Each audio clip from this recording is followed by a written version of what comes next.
Like all hunters, Hastings has always been fascinated by weapons.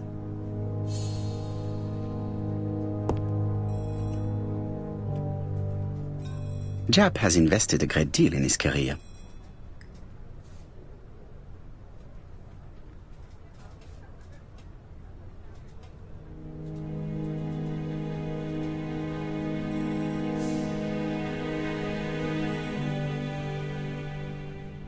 Japp is an investigator greatly respected by his peers.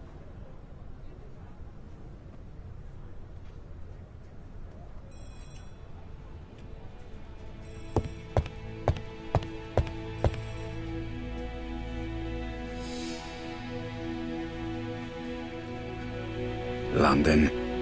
I really like this city. One thing is certain, you never get bored here. Alice Asher was murdered in Andover, the ABC killer's first murder.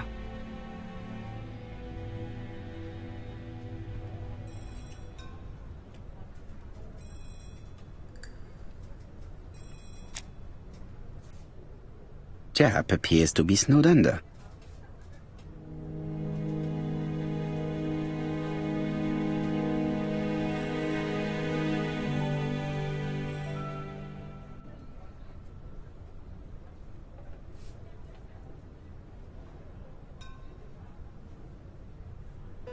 Japp appears to already be overloaded with work. My news is not going to improve matters. Bonjour, Chief Inspector. I am afraid we have some bad news. I have just received another letter signed ABC. The next crime will be on the 25th in Bexhill-on-Sea. Are you completely sure it's from the same person? I have compared the two letters. There is no doubt about it. I suppose you think he's going to carry out his threats. I fear so. Good God, Poirot. Bexhill is very busy at this time of year, and we have no idea who the next victim will be.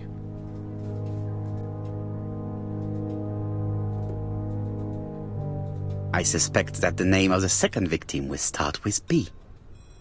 What on earth makes you think such a thing? I thought about it when I saw the name Asher clearly written over the shop door of the unfortunate woman who was murdered in Andover last month. When I received a letter mentioning Bexhill, I deduced that the victim, like the town, might have been chosen by alphabetical order. So it's an alphabet fiend. I'm going to have a list drawn up of all the people whose name starts with B. I hope there aren't too many of them. Bien, we should leave you to work, Chief Inspector. You have a few days to prepare yourself. Thank you for coming, my friends.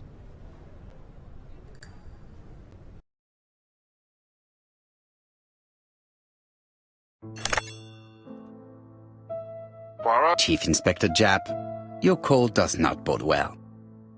Indeed, we have just found the body of a young woman on the beach in Bexhill. An ABC was placed on the body. We'll be there as soon as possible.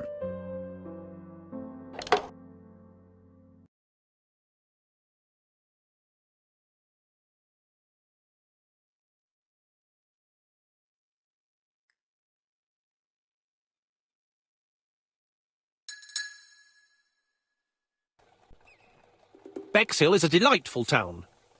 It would be nice to come back and visit. I do not entirely agree. Walking at the beach damages my shoes, and it hurts my knee. So the years have not spared you, my friend. It's the same for all of us. That is exactly what I said to myself when I saw you back from your travels.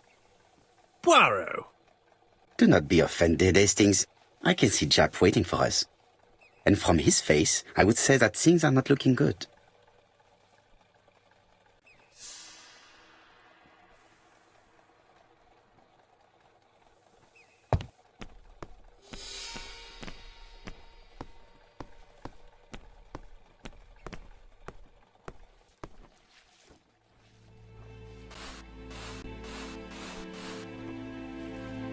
How do you do, gentlemen? Chief Inspector? I fear your admirer has struck again, Poirot. We haven't yet identified the victim, but it's a young woman, 20 to 25 years old. Death occurred last night between 11:30 and 1 o'clock, and we found an ABC guide on the body. Was she pretty? Come on, Poirot, that's rather out of place. It has no bearing on the murder. Are you certain? For women, it is often the most important thing. It often decides their destiny. The body hasn't been moved. You can see for yourself. Has the press been informed? Not yet, but I'm planning to. I haven't yet informed them about the presence of the ABC guide in Andover. Nobody has reported a young woman missing? Not for the moment. No witnesses, I imagine? Indeed. We've asked everybody who may have met a young woman fitting her description last night to come and see us, but I have little hope of gaining anything from it. It's early days, Chief Inspector, and the news may not have spread around the town yet. I hope you're right, Hastings.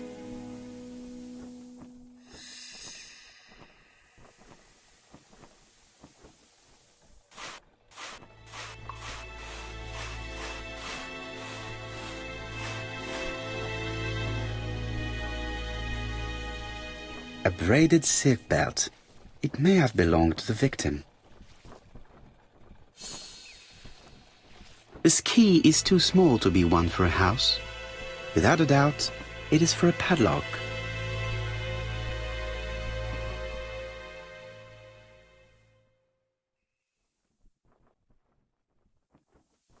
The guide is open at the page for the Bexhill train times.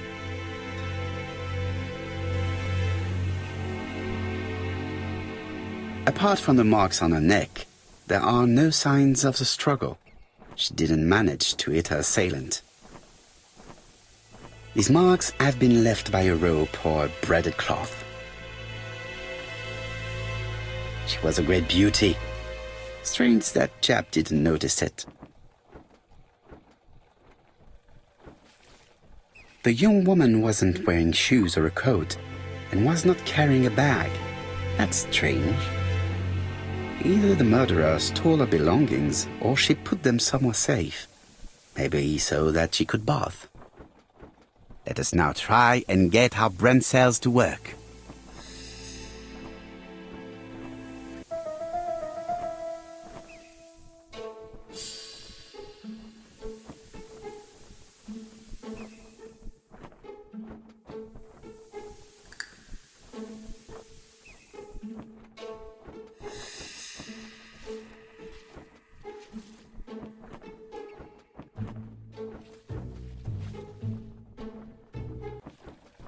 The poor child must have been strangled with his braided belt.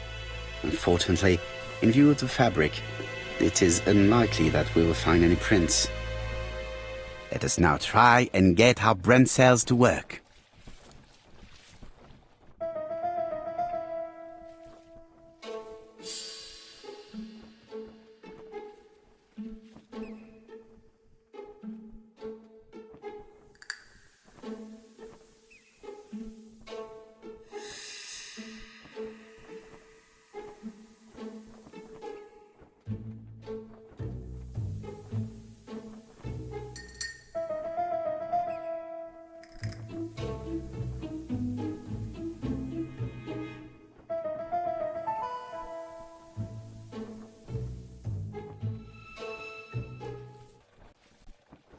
The medical officer should confirm that the victim was strangled with her own belt.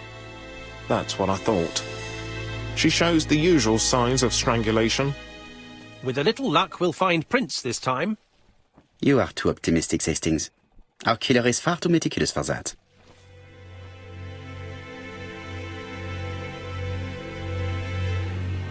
There is no doubt about it. Bexhill has one of the most beautiful beaches in the area.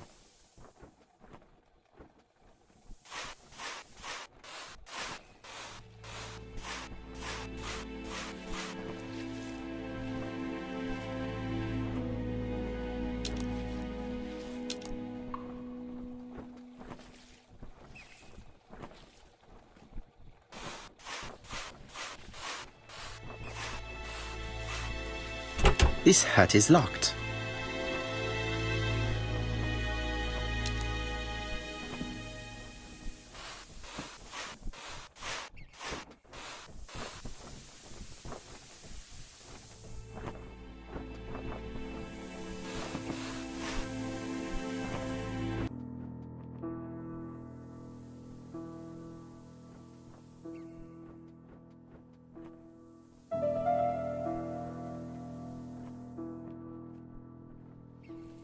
a dual locking padlock. I need to find the code and then insert a key.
It definitely was here that the victim left her belongings.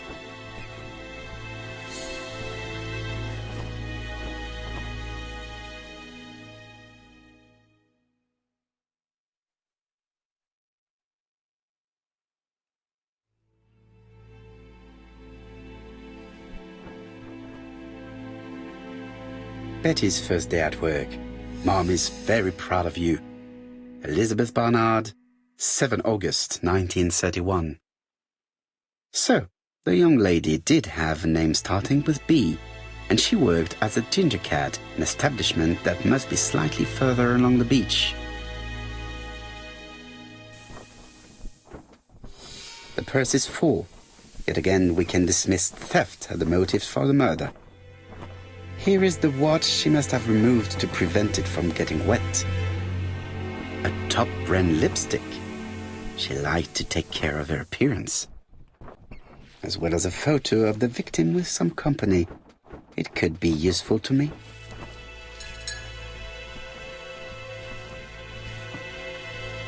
Jap has gone to the police. The victim has been identified and her family had reported her disappearance.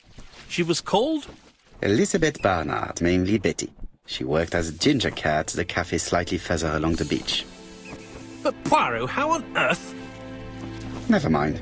Do you have her address? Yes, she lived with her parents on the street leading to the beach, number 22. Shall we go? You are far too impatient, Hastings. Let the poor people take in the news first. Let us go and visit the cafe where Betty worked.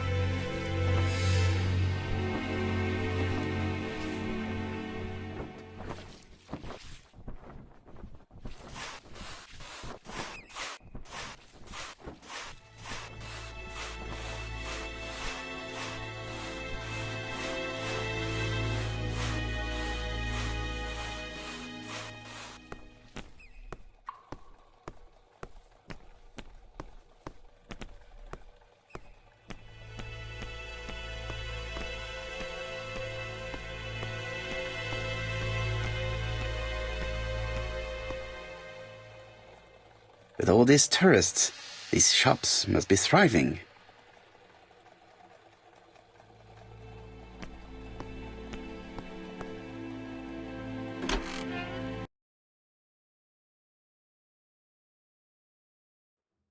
I'll be with you in a minute, gentlemen.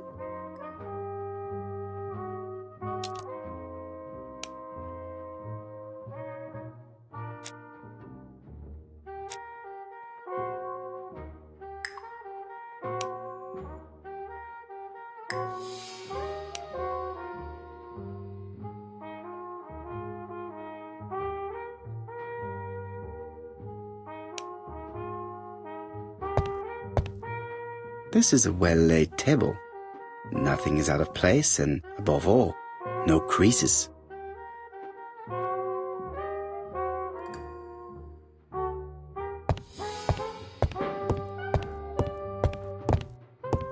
What a pity. I don't have any change to make it work.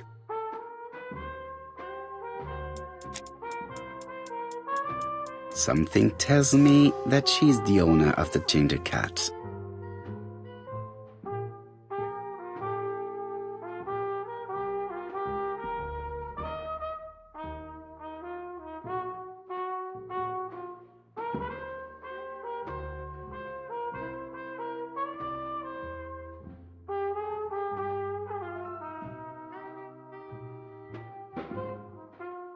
This woman must be the owner of the ginger cat.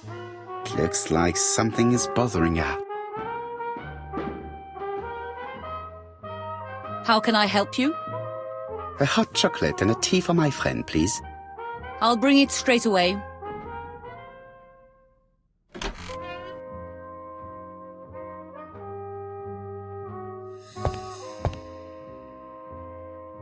I need to know the time range during which Betty was working on her own.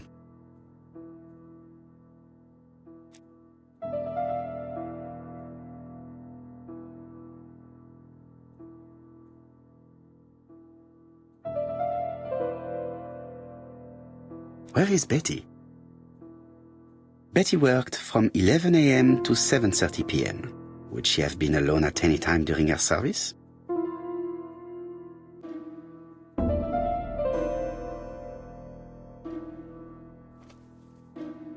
These are the different waiting staff's bills.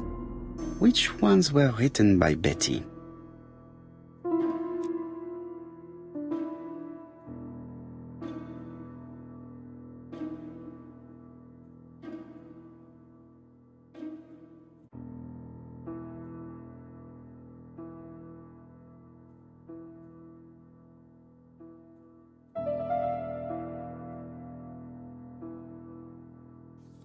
Most probably a single man, a whiskey lover, maybe the murderer. This bill may have been written by Betty. There is probably another one. No, something's not right. Betty was alone at just one of these two.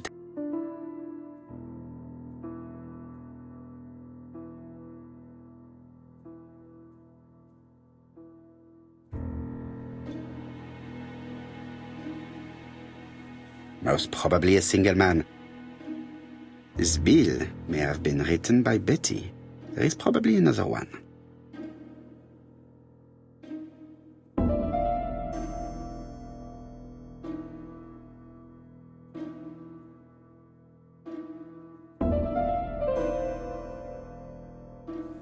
Most probably a family.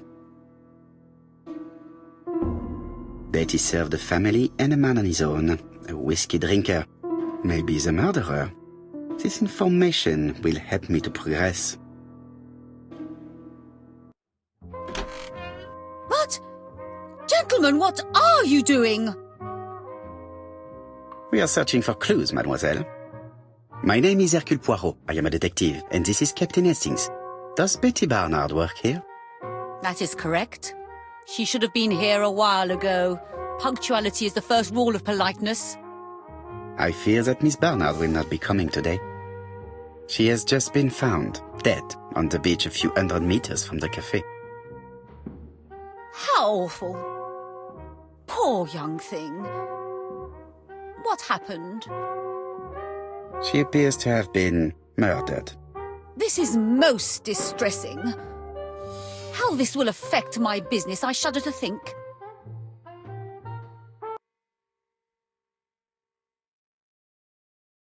What can you tell us about Miss Barnard?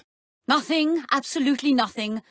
Miss Barnard was my employee. Her private life was none of my business. You did know at least that she had a young man. Indeed.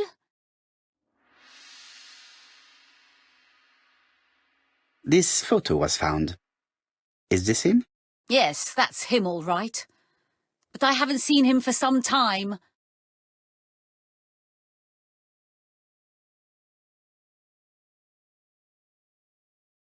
Do you think there may have been some problems between them? I'm not on those sort of terms with my staff. Now, please excuse me, I have work to do. The customer who ordered the whiskey might provide us more information. He may have been the last one to see Betty alive. It is an interesting idea, Hastings. Maybe he is a regular guest. What do you think, mademoiselle? I don't think so. Our regular guests tend to order tea and cakes.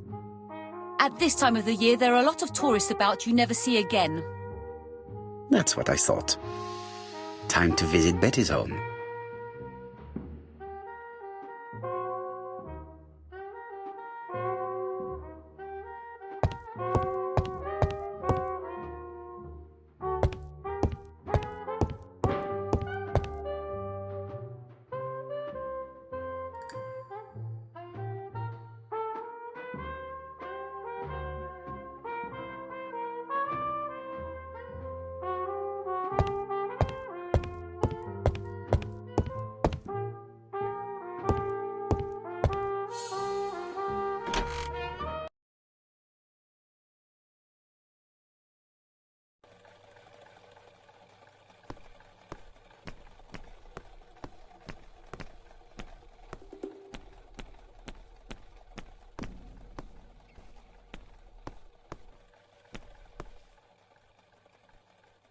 Could it be the same buildings as on the victim's photo?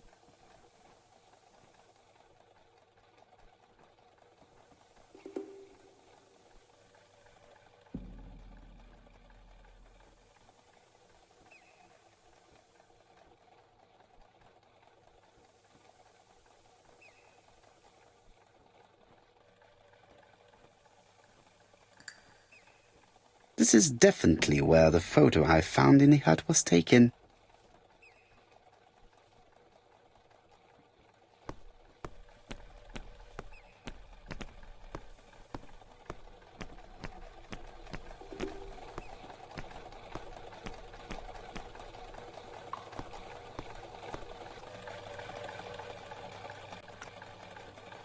I think we've gone past the Barnard's house.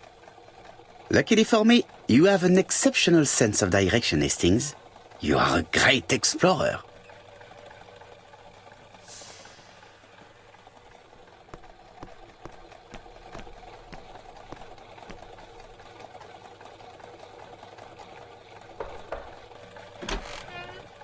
How do you do, mademoiselle? My name is Hercule Poirot. I know you. You're that detective we hear all about. I do not know if that is a compliment, but I will take it as one for now. You are Betty's sister, I believe? Yes. My name is Megan. Can we come in? Please do.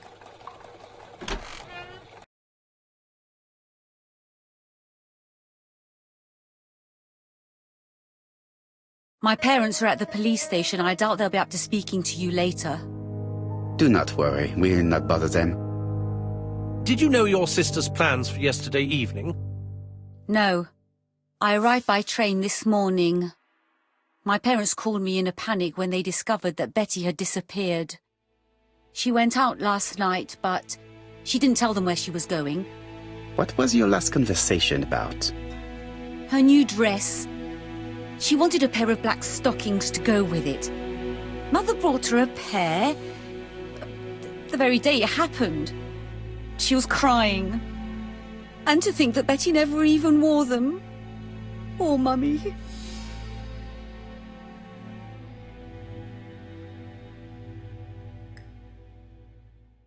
This gramophone is magnificent. It is a one-off, without a doubt. Megan invited me to examine her sister's bedroom. I should take advantage of the opportunity. It would not be polite to visit the house.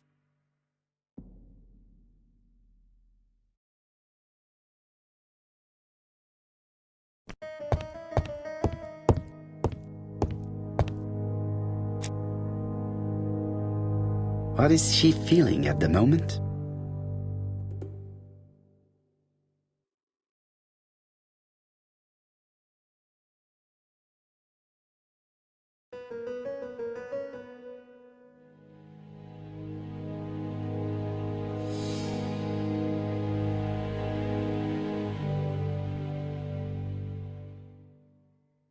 Mr. Poirot, I don't like being stared at.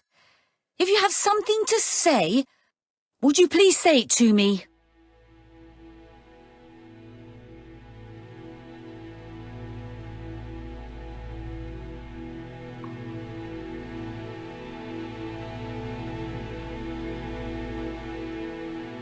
Betty's older sister is not just sad, she's angry.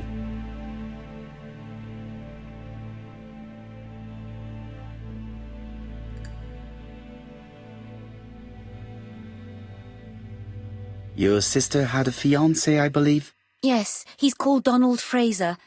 A very nice man.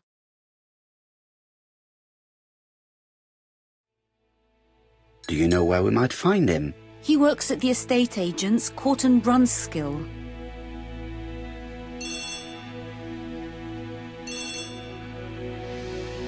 Oh, excuse me, I have to answer that. But of course. Betty's room is opposite the stairs on the first floor. Feel free to take a look if you think it might be useful.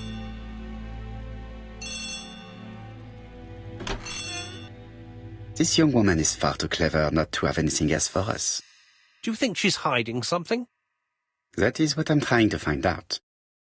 Surely you don't think she did it? I did not say anything of the sort. But young women always ruin your judgment, Hastings. Who knows, maybe Megan was jealous of her attractive young sister. I see. She may have had her sights on the inheritance. Or maybe she was in love with Donald Fraser. We have to study all scenarios, even the most unlikely. But I doubt that Mr. and Mrs. Barnard are rich enough to justify murder. While I try and get Miss Barnard to talk, I would like you to try and find Donald Fraser. It should be easy to find the estate agents where he works. Bring him to the Ginger Cat. I would like to talk with him before the Chief Inspector finds him.